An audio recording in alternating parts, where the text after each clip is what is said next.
Good day. Welcome to Grow and Learning Center Incorporated.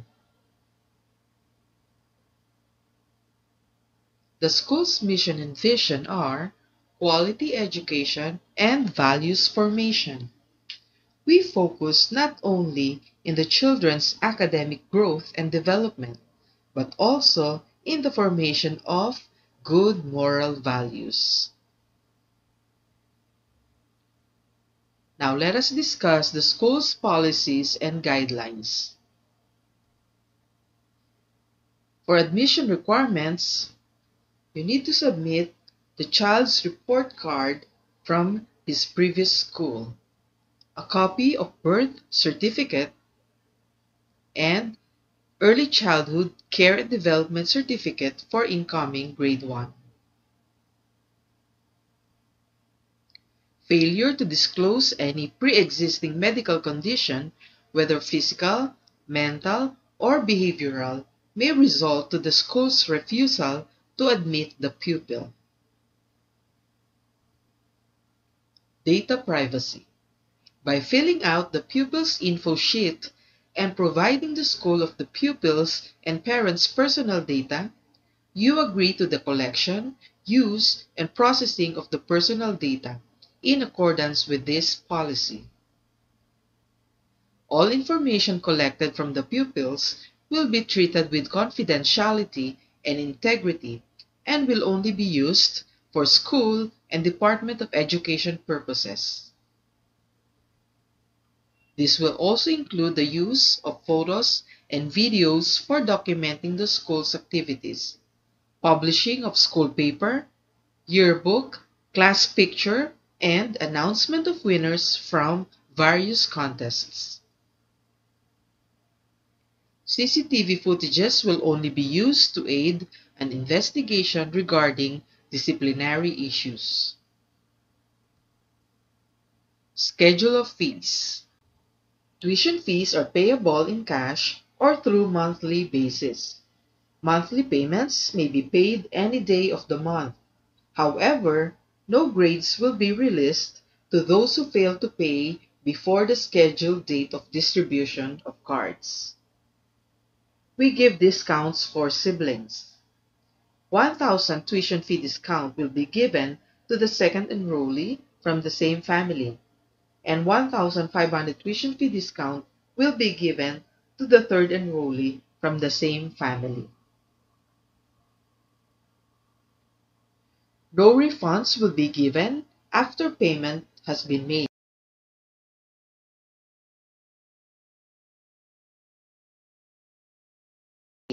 The remaining fees will not be collected. For an examination permit, kindly secure an exam permit before the scheduled test period. In case when payments are not updated, please submit a promissory note so that the pupil can take the exam.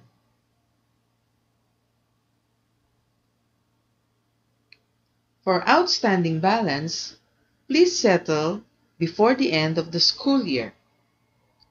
If not, a meeting with the barangay officials will be set up to settle an unpaid amount for 2 years after graduation.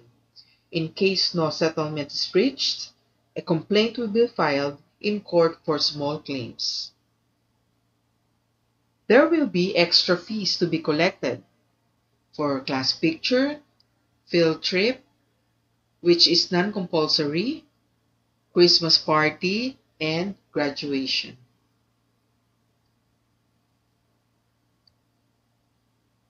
For scholarships, pupils who finished their grade levels with highest honors will be given a 15% tuition fee discount the following school year. Pupils who finished their grade levels with high honors will be given a 10% tuition fee discount the following school year. And pupils who finished their grade levels with honors will be given a 5% tuition fee discount the following school year. In case of payment disputes, the official receipt will be the final basis. No official receipt, no payment. Academic policies. Quarter exams will be given for the whole school year. Announced quizzes will be frequently given. Spend the day the said quizzes are given. An excuse letter must be presented on the day of return. No excuse letter, no special quiz. For workbook exercises, no score will be given to pupils who were absent on the day the workbook exercises are given. The teacher may ask the pupil to do the missed exercises, but no score will be given for that activity.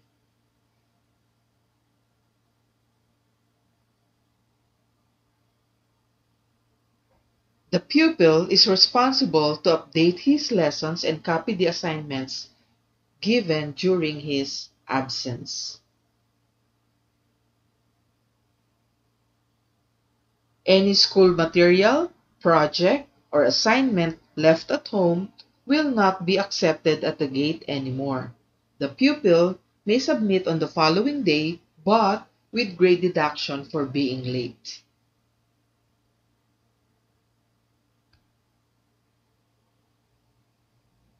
Assignments and projects are given to reinforce the pupil's learning, thus they should be done by the pupil himself. Parents can assist if needed. No written assignments will be given every Friday. Test papers will be returned immediately after checking. Report card. Report cards officially state the student's academic class standing. It shall be issued quarterly, immediately after the parent-teacher conference. Only parents or guardians are allowed to get the cards and will not be released to anybody. Report cards should be immediately returned to the advisor after the parent has acknowledged and signed them. It must be handled properly. Any tampering on the entries may invalidate the report card. Lost report card will be replaced only upon presentation of a notarized affidavit of loss and 200 pesos replacement fee. Please pay attention to failing marks. Parents of pupils with that rating will be summoned by the advisor or principal before the distribution of cards to discuss the cause of failure and for corrective action. Grading system.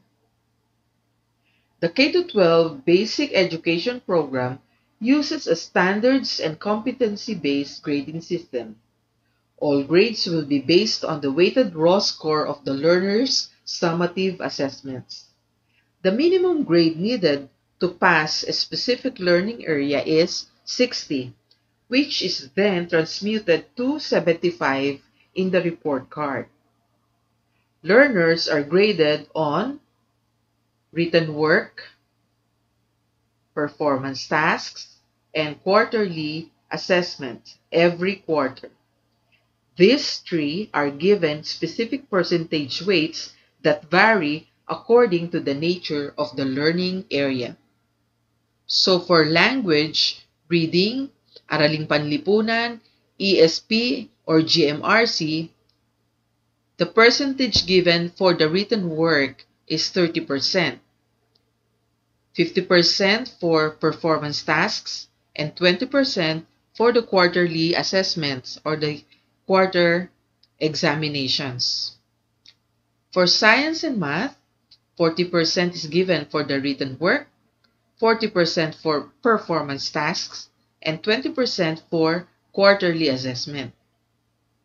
For MAPE, EPP, or TLE, 20% is given for written work, 60% for performance tasks, and 20% for the quarterly assessment. Steps for computing grades. For step 1, get the total score for each component. So for this example, there are 7 written works. And listed are the learner's row score and the highest possible score. So in this case, the total row score of the learner is 145 and the total highest possible score is 160.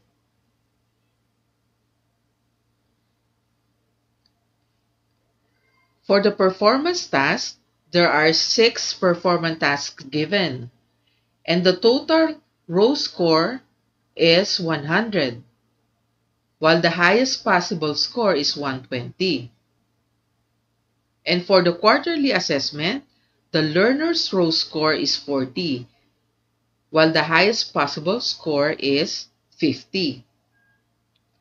So after getting the total row scores, we will now go to step number 2. Divide the total row score by the highest possible score, then multiply the quotient by 100%. So to get the percentage score of the written work, we shall divide 145 over 60 and then multiply it by 100%. The percentage score of written work is 90.63. For the percentage score of performance task, 100 is the learner's row score divided by the highest possible score of 120 times 100 is equal to 83.33, which is the percentage score of performance task. For the quarterly exam, the percentage score is 40 divided by 50 times 100%, which is 80%, okay? Next step is convert percentage scores to weighted scores. Multiply the percentage score by the weight of the component. So for English, the percentage of the weight of the component is 30%. Gagamitin po natin to para makuha ang weighted score. So 90.63 is the percentage score of written work. Ito po yung kinumpute natin earlier, times 30%. So the weighted score of written work is 27.19. For the weighted score of performance task, ang percentage score for English is 83.33 and then the weighted percentage para sa performance task for English is 50%. So we will multiply 83.33 times 0.50. The weighted score of performance task is 41.67.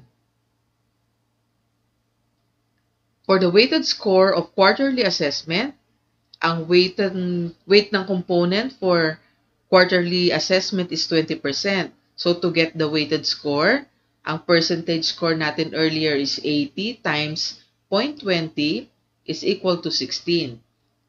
Yan po ang weighted score ng quarterly assessment. So next, for step number 4, add the weighted scores of each component. The result will be the initial grade.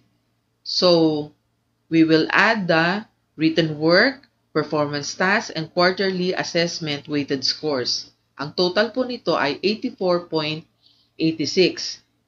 That will be the initial grade. Hindi pa po ito ang lalabas sa card. Next step is transmute the initial grade using the transmutation table. So, if the initial grade is 84.86, let's see the transmutation table. Okay, andito po yung range ng 84.86 Kapag tinransmute po siya ay magiging 90. Okay, so going back, if the initial grade is 84.86, the transmuted grade is 90. The quarterly grade in English for the first quarter is 90. Ito na po yung makikita nyong grade sa report card.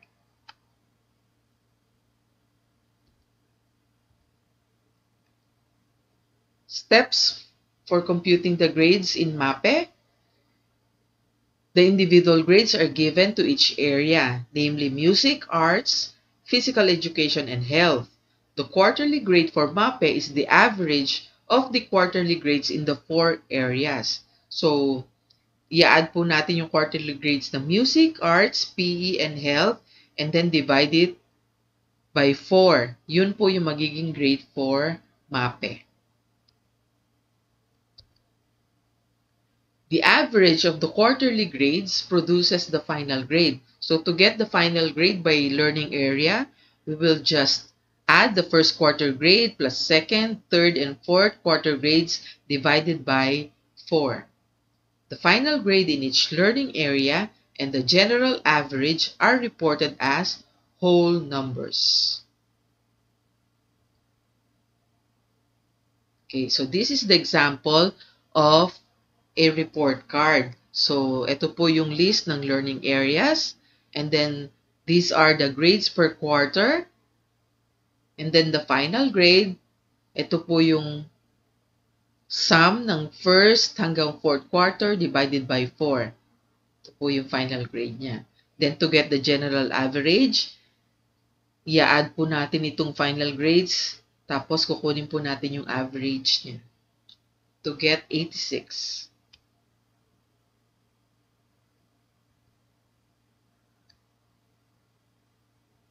Learning areas for kinder under Matatag curriculum. So these are the subjects: language, reading and literacy, math, GMRC, makabansa, physical and natural environment.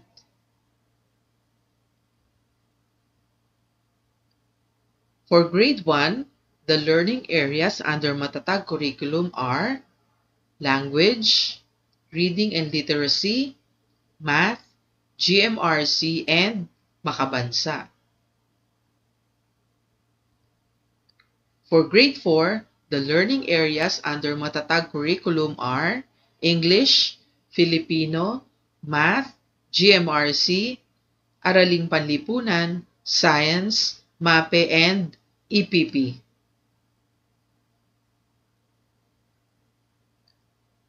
Okay. Passing mark for our grading system is 75. Ito na po yung transmitted grade na diniscuss natin earlier. A learner who did not meet expectations or failed in at most 2 learning areas must take remedial classes. If the learner did not meet expectations or failed in 3 or more learning areas, he will be retained in the same grade level. So kapag po merong dalawang failed subjects, ang bata, remedial class lang po siya. Pero kapag 3 or more learning areas ang failed siya, mariretain po siya sa kanyang grade level. Selection of honors based on the transmuted grade as shown in the report card. Okay. With honors, 90 to 94% po dapat ang makuhang grade ng bata. With high honors, 95 to 97% general average. With highest honors, 98 to 100%. There will be no more ranking. So, wala na pong valedictorian, salutatorian, first honorable mention, wala na pong ganon. Ang ranking po natin na honors ay with honors, with high honors, and with highest honors. The pupil must have no grade lower than 80% in any subject during the whole school year as recorded in the report card. The pupils' grades in the previous curriculum level shall not be considered in the ranking of honors. Candidates for honors at any level must have attended school for one whole school year. Pupils who transfer during the honors provided that they are enrolled not later than the second week of classes of the current school year. Recognition shall be given for the achievement of pupils in specific academic disciplines like math, science, English, etc., and in special curricular areas like athletics or performing arts. A pupil who has been suspended for serious disciplinary infractions as defined in the school policy shall be disqualified for honors for the curriculum grade or year during which the suspension is imposed. Attendance. Attendance will be checked every class period. Students should observe punctuality at all times. No grace period will be given. Habitual tardiness shall be dealt with accordingly and should be reported by the advisor to the principal or head teacher. A student must attend all classes on time. 3 tardiness in a month, the pupil will be sent home. For 5 tardiness, it will be equivalent to 1 absent. So, idideduct po yon sa grade niya sa attendance. Being present in some subjects and absent in others is considered as cutting classes.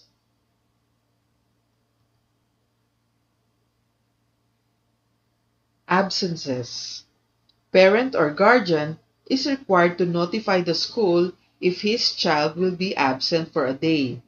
Text notices should be sent directly to the class advisor.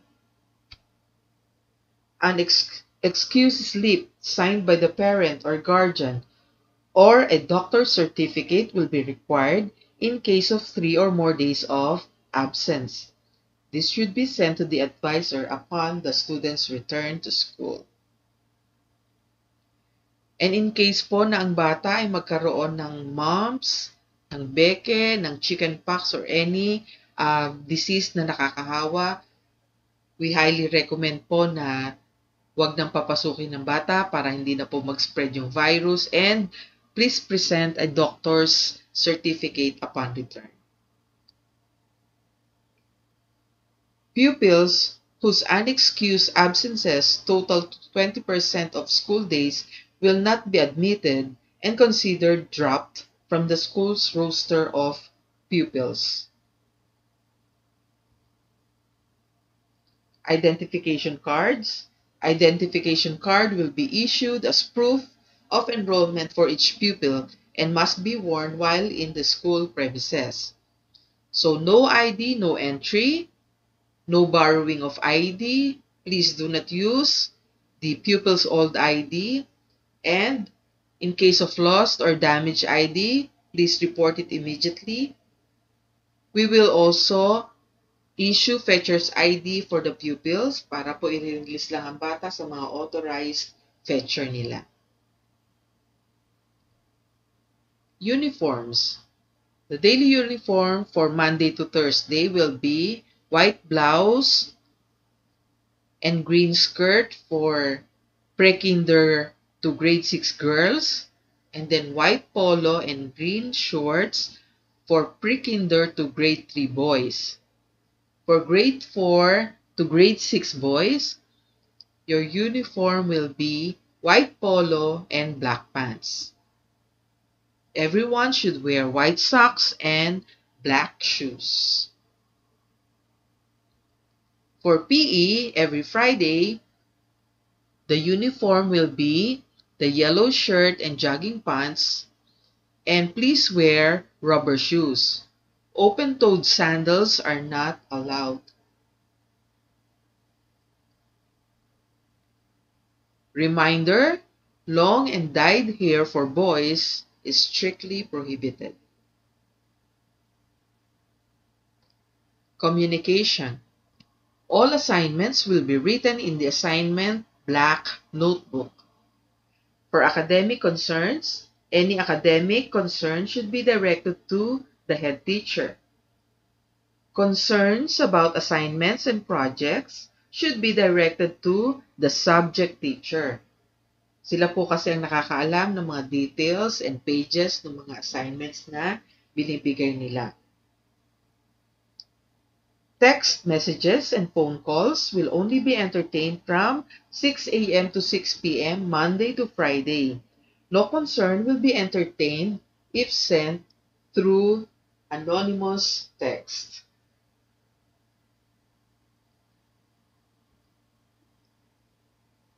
The school is the proper venue for meetings. Parents are not allowed to go to the teacher's house, especially after school hours, to discuss their children's problem or performance. Gate pass will be issued and written notice should be submitted by the parents in case na ang bata po ay gusto ninyong i-pull out in the middle of the school day.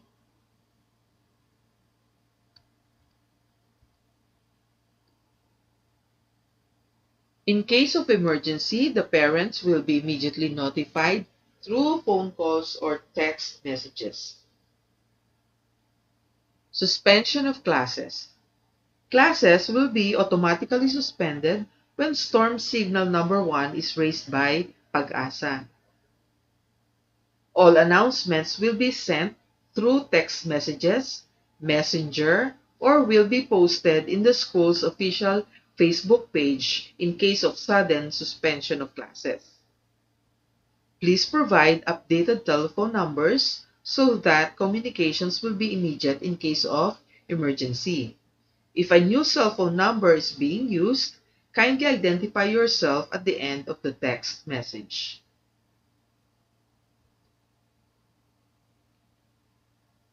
Classrooms will be used for academic purposes only. For co-curricular activities, this will all be announced and all meeting, assembly, and practices will be done inside the school premises only. Hindi po kami pumapayag na mag-practice or mag-meeting ang mga bata sa labas ng school. Okay?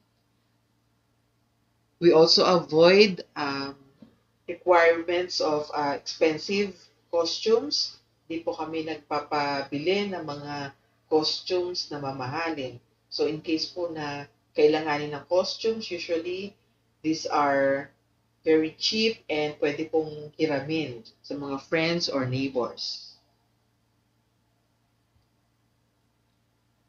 School property. Any school equipment or property willfully damaged or destroyed by the pupil will be charged to him.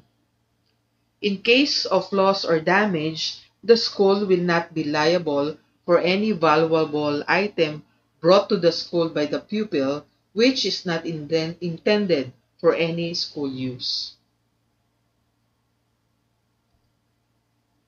Reminders to parents. Parents of preschoolers are not allowed to stay inside the room.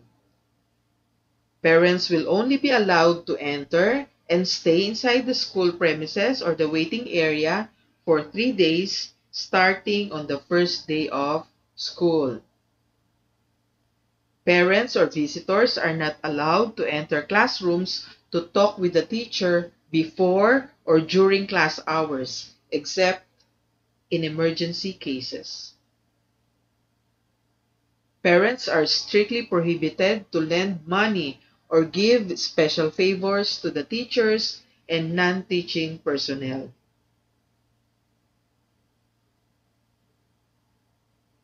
Parents are also strictly prohibited to reprimand pupils other than their children.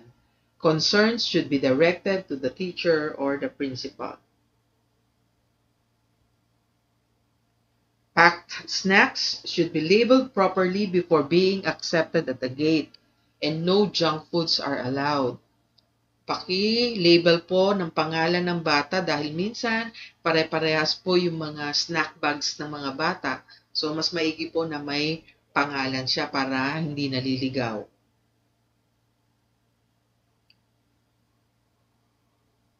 Parents or visitors under the influence of liquor and or prohibited drugs will not be allowed to enter the school premises. Smoking and carrying of deadly weapons are strictly prohibited. Any concern should be directed at the proper authority and not on social media.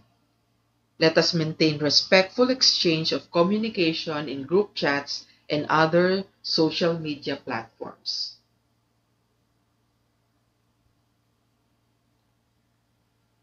Please read the pupil's code of conduct and discipline to be sent in the Google form, then click the agree button. Thank you. The school's landline is 515-8956 and the school admin's cell phone number is 0910-916-8860. Subject schedule for pre-kinder. For week 1, the subjects are reading and literacy and math. For week 2, the subjects are language, PNE, and GMRC. Subject schedule for kinder for week 1, reading and literacy, math, makabansa. For week 2, language, GMRC, PNE. Assigned teachers for pre-kinder and kinder are Teacher Marie de la Cruz and Teacher Raquel Fortunado. Subject schedule for grade 1. For week 1, the subjects will be math, reading in English and makabansa. For week 2, GMRC, reading in Filipino and language. Subject schedules for grades 2 and 3. For week 1, English, Science, and Math. For week 2, Araling Panlipunan, MAPE, Filipino, and ESP. Subject schedules for grade 4, 5, and 6. For week 1, English, Science, MAPE, and Araling Panlipunan. For week 2, GMRC, EPP, Math, and Filipino. Pupils with no uniforms can wear civilian clothes until the issuance. Text messages will be sent out for uniform pickup. Classes will start on July 29, 2024. That's all. Thank you. God bless you all.